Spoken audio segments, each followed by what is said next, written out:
वालेकुम जी, welcome back to my channel. कैसे हैं आप सब? मेरे चैनल में आप सबको खुशामदीद और दुआ है कि सब बिल्कुल खैरियत से हों। और अभी मैं इस वक्त खा रही हूँ दही पकौड़ियाँ। तो आज ना इफ्तारी के टाइम पे हम लोगों ने ये खाई ही नहीं थी, क्योंकि स्नैक्स वगैरह खा लो ना तो फिर दिल चाहता ही नहीं है कि दही भल्ले वगैरह या कोई और चीज़ खाई जाए। तो बस वही खा के ना तो पेट फुल हो जाता है, तो ये हम लोग रख देते हैं। फिर बाद में ना लेट नाइट 12-1 बजे के करीब दोबारा से हल्की फुल्की भूख लगती है, तो उस वक़्त ही हम लोग ये खा लेते हैं। तो मैं थोड़ी देर के लिए सो गई थी और जब मैं उठी तो फिर हल्की हल्की सी भूख लग रही थी, तो मैंने फिर निकाल के ना बच्चों को भी दी और खुद भी खाई है। और अब मैं यहाँ पे आई थी किचन में, तो आज ना मेरा इतना ज़्यादा दिल चाह रहा था कि सहरी में ना आलू वाले पराठे मैं बनाऊँ। तो खाली पराठे, वो सादा पराठे खा खा के भी ना दिल भर गया है, तो अब ना दिल चाहता है कोई डिफरेंट ही चीज़ हो। तो इसलिए ना मैं आज आलू के पराठे ही बनाने लगी हूँ। आलू को मैंने बॉईल करने के लिए रखा हुआ था, और साथ ना इस दफ़ा भिंडियाँ तो लंबी ही हो गई हैं। कितने दिनों से मैं लेके आई हुई हूँ संडे मार्केट से, और दूसरा संडे भी गुजर गया है और भिंडियाँ हमारी पक ही नहीं रही। तो वाकई रमज़ान में ना इस तरह की चीज़ें अच्छी नहीं लगती। खाली सालन वगैरह चिकन का बना लिया जाए या शोरबा बना लिया जाए तो उसके साथ फिर रोटी खाई जाए तो अच्छा लगता है, पराठा वगैरह खा लिया जाए। तो भिंडियाँ ये सहरी में खाई ही नहीं जाती, तो मैंने ना इसे धो के रखा हुआ था, बच्चे पकाने ही नहीं दे रहे मुझे। तो अब मैं यही कह रही थी कि चलो मैं बना के रख लेती हूँ, पकी हुई पड़ी होंगी ना तो फिर तो खाई ही जाएंगी, वरना इसी तरह से तो इन्होंने ख़राब हो जाना था। तो वही ना मैं भिंडियाँ ही बना रही थी। और ना मैं भिंडियों को लहदा से फ्राई नहीं करती हूँ, क्योंकि इसमें इतना ज़्यादा फिर ऑयल चला जाता है ना, तो इतना ज़्यादा ऑयल तो मैं खा ही नहीं सकती। तो इसलिए ना मैं जितना हंडिया में डलना होता है ना ऑयल, तो उतना ही डाल के तो सब चीज़ें डाल के तो इसे दम पे रख देती हूँ। तो इसी तरह से मेरे पकाने का ये तरीका है भिंडियों को। भिंडियों में मैं टमाटर, प्याज, लहसुन, अदरक और सारे मिर्च मसाले डाल के तो इकट्ठा ही रख देती हूँ। और यहाँ पे आलू बॉईल हो गए थे, तो मैंने ना गरम गरम आलू ही मैश कर लिए हैं। गरम गरम आलूओं को ना मैश करना आसान होता है, बजाय उसके कि जब ठंडे हो जाते हैं ना तो फिर ये मैश करने मुश्किल हो जाते हैं। तो इसलिए गरम गरम ही मैंने मैश करके रख लिए हैं। और अब इनको ना मैं ठंडा होने दूंगी, और इतनी देर में ना भिंडियाँ भी बन गई थी। तो बस इतना सा ही काम होता है इनका। और अब आलू भी ठंडे हो गए हैं, तो इसमें मिर्च मसाला डाल लेते हैं। तो मैंने नमक, कुटी हुई लाल मिर्च और गरम मसाला डाला है, पिसी हुई लाल मिर्च भी डाली थी। और इसमें मैंने डाला है ज़ीरा और साबुत सूखा धनिया। इन दोनों चीज़ों को ना मैंने हाथों में मसल के ऐड किया था।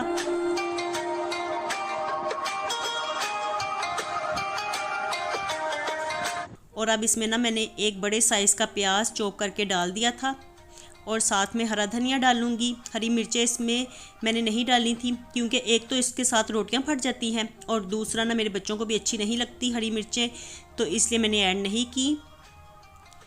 तो बस ना इसको मिक्स करने के बाद ये आलू वाला बैटर तो हमारा तैयार हो गया है।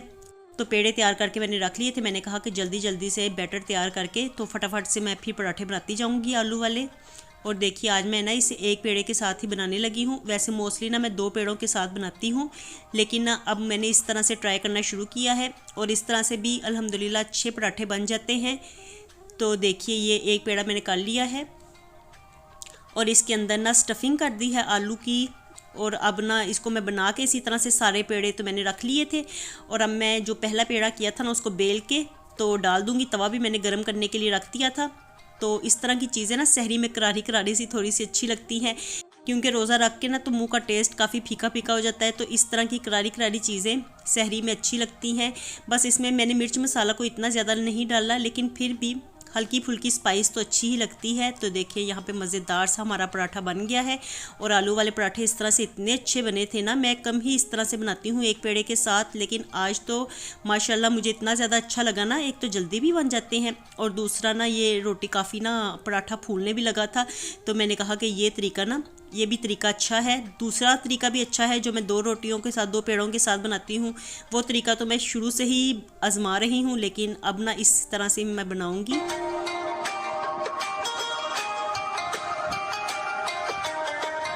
तो देखिए कितना ज़बरदस्त यहाँ पे आलू वाला पराठा बन गया था। मैं गरम गरम बनाती जा रही थी, और साथ में ना बच्चों को आवाज़ भी दे रही थी कि आके ना पकड़ते जाओ, क्योंकि ये ऐसी चीज़ें होती हैं जो गरम गरम ही अच्छी लगती हैं। पराठे ठंडे हो जाए ना तो फिर बिल्कुल भी इनको खाने का मज़ा नहीं आता। स्पेशली जो स्टफिंग वाले पराठे होते हैं, आलू वाले, मूली वाले, इस तरह के गोभी वाले पराठे, तो इनको गरम गरम ही खाने का मज़ा आता है। तो बस हमारी सहरी हो गई थी।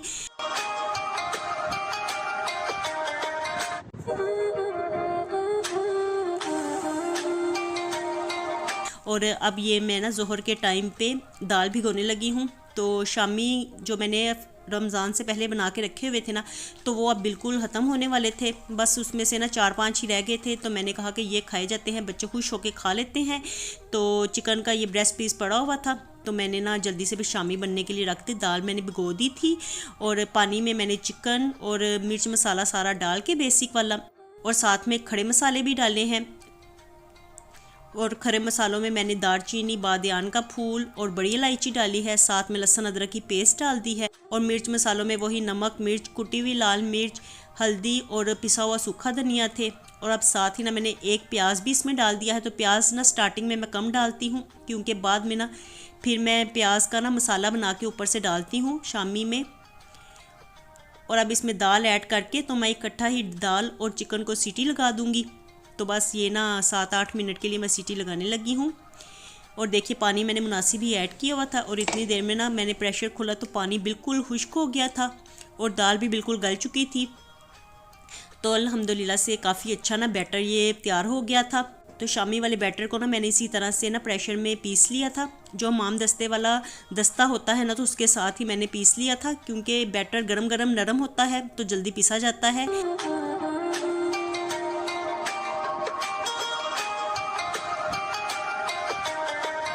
और अब ये ठंडा हो गया था अच्छी तरह से, तो मैं इसमें डाल रही हूँ नमक। थोड़ा सा नमक डाला है मैंने, कुटी हुई लाल मिर्च डाली है और साथ में गरम मसाला डाला है।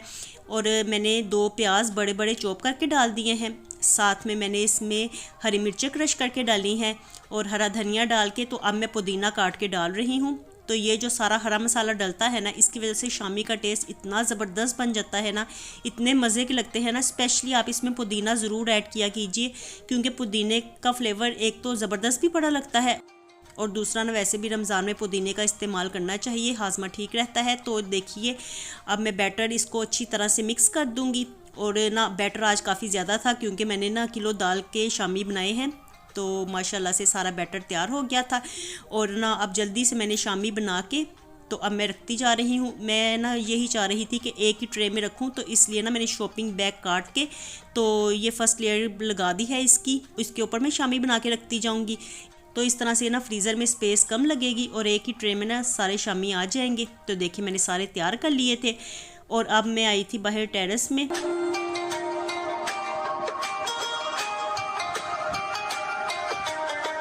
आज ना शुक्र अल्हम्दुलिल्लाह कि धूप काफ़ी अच्छी निकली हुई थी, तो सारे कपड़े ना मेरे अच्छी तरह से ड्राई हो गए थे, वरना लास्ट डेज़ में ना बारिश होने लग गई थी। तो फिर इसी तरह से ना अंदर ले जाके तो मैंने सोफ़ों के ऊपर कपड़े रख दिए थे, और अगर धूप लग जाए ना तो फ़ौरन कपड़े सूख जाए, तो फिर आसानी रहती है समेटने के लिए। तो यहाँ पे आज सारे कपड़े ड्राई हो चुके हैं, तो मैंने कहा कि ले जाके ना इनको अंदर रखती हूँ, और फिर जैसे जैसे मेरा टाइम लगता जाएगा तो थोड़े थोड़े करके कपड़े मैं फ़ोल्ड करती जाऊँगी। इस तरह कपड़ों का मैस ख़त्म हो जाता है, वरना कपड़े ना फिर इस तरह बिखरे रहे ना धोने के बाद, तो इनमें बड़ा आलस आ जाता है, इनको तय करने को दिल ही नहीं चाहता। और वैसे भी आजकल रोज़े हैं ना, तो दिल चाहता ही नहीं है कोई एक्स्ट्रा काम करे। तो कपड़े मैं ले गई हूँ अंदर, और अब थोड़े से मैं भी फ़ोल्ड कर लूँगी, और थोड़े से साथ साथ ना मैं जैसे जैसे मुझे टाइम मिलता गया ना, वैसे वैसे मैं फ़ोल्ड करती गई।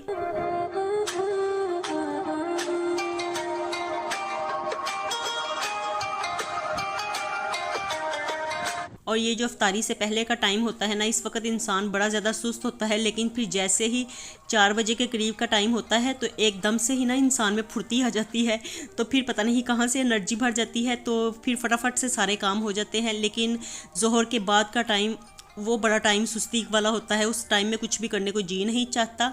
तो अब बस ना इस वक्त 5 बज गए थे, तो सारी चीज़ें मेरे पास ना फ्रीज़ की हुई पड़ी हुई थी, आज मैंने वही निकाली हैं। मैंने कहा कि वही ना मैं जल्दी से फ्राई कर लेती हूँ। तो यहाँ पे ना मैंने चिकन पार्सल्स निकाले थे, उनको मैंने फ्राई करने के लिए डाला हुआ था। इससे पहले मैंने हाफ़ मून फ्राई किए थे, और अब ना मैं ये शामी वाला सैंडविच बनाने लगी थी। तो इसको ना मैं इस तरह से ग्रिलर पैन में डाल के ना ग्रिल कर लूँगी। तो इस पे ना बड़े अच्छे से फिर ये मार्क्स जो आ जाते हैं ना, इसकी वजह से इनकी लुकिंग बड़ी ज़बरदस्त लगती है।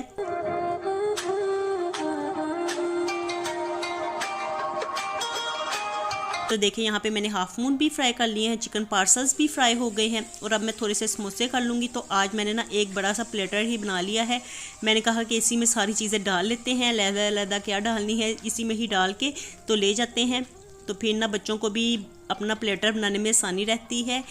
तो समोसे भी काफ़ी मज़े के थे। ये कीमे वाले समोसे हैं। लास्ट डेज में ना मैं चिकन वाले समोसे हम लोग फ्राई कर रहे थे, तो मैंने ना जब रमज़ान की प्रेपरेशन की थी ना, तो ये 2 समोसे बनाए थे, चिकन वाले और कीमे वाले, और दोनों ही माशाल्लाह से इतने मज़े के बने हुए हैं ना कि खा के मज़ा ही आ जाता है। वैसे स्नैक्स अच्छे लगते हैं।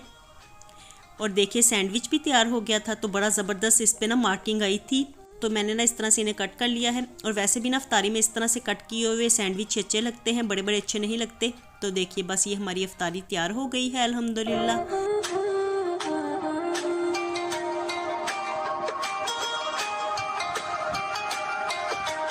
तो यही हम लोगों ने इफ्तारी की थी, और अल्लाह ताला सबके रिस्क में बरकत अता फरमाए, आमीन। तो अब ना इफ्तारी शुक्र अल्हम्दुलिल्लाह हो गई है, और इसके बाद चाय वगैरह पी के तो अब मैं दोबारा से आई थी किचन में। कुछ रेसिपीज़ मुझे बनानी थी, बना के रखनी थी, तो मैंने कहा कि जल्दी से ना बना लेती हूँ। तो अभी फ़िलहाल ना मैं चिकन मैक्रोनी रोल बनाने लगी हूँ। तो रोल्स वगैरह ना कम ही थे घर में, तो जैसे जैसे चीज़ें ख़त्म होती जा रही हैं ना, साथ साथ मैं बनाती भी जा रही हूँ। तो यहाँ पे चिकन मैंने बॉयल करके रखा हुआ था, उसको मैंने हल्का सा फ्राई किया है ऑयल में, थोड़ी सी लहसुन अदरक की पेस्ट डाली थी, और ना अब इसमें मैं नमक, कुटी हुई लाल मिर्च, थोड़ी सी पिसी हुई काली मिर्च को डालूँगी, और सोया सॉस और चिली सॉस को डाला है, और साथ में थोड़ी सी वुस्टर सॉस मैंने डाली है। और अब ना मैं इसमें कटी हुई गाजरें ऐड कर दूंगी। ये वही गाजरें हैं जो मैंने चॉप करके फ्रीज़ की हुई थी ना, तो फ्रोज़न है ये, इनको थोड़ी सी हीट लगेगी तो ये फ़ौरन ही खुल जाएंगी। तो मैंने ऐड कर दिया था, मैंने कहा कि चलो हीट लगती रहेगी, ये खुलती रहेंगी। और अब साथ में ना बॉयल की हुई मैक्रोनी ऐड कर दी है, तो ये ना बड़ा ज़बरदस्त सा फ्लेवर इसका निकलता है। मैक्रोनी डाल के ना, चिकन मैक्रोनी डाल के जो रोल्स बनाए जाएं तो बड़े ही मज़े के लगते हैं। बच्चों को ना स्पेशली इस तरह की चीज़ें पसंद आती हैं, ये रोल्स स्पेशली बच्चों को बहुत ज़्यादा पसंद आते हैं। तो ये बैटर मैंने तैयार कर लिया था, और इसके बाद ना अब मैं जल्दी जल्दी से ना रोल्स की फिलिंग करके रख लेती हूँ। तो बस इस वक्त ना मैं रोल्स ही बना रही थी, और इस वक्त ना इफ्तारी के बाद कुछ भी करने को जी नहीं चाहता, दिल चाहता है कि थोड़ी देर के लिए ना लेट जाएं। काफ़ी ज़्यादा ना ये टाइम होता है कि मुझे ना इस वक्त नींद भी आ जाती है, तो काफ़ी सुस्ती सी रहती है, और इंसान ना निढाल भी हो जाता है। तो बस इस वक्त मैं 1-2 कप चाय की पी लेती हूँ, फिर उसके बाद ना थोड़ी सी फ्रेशनेस आती है।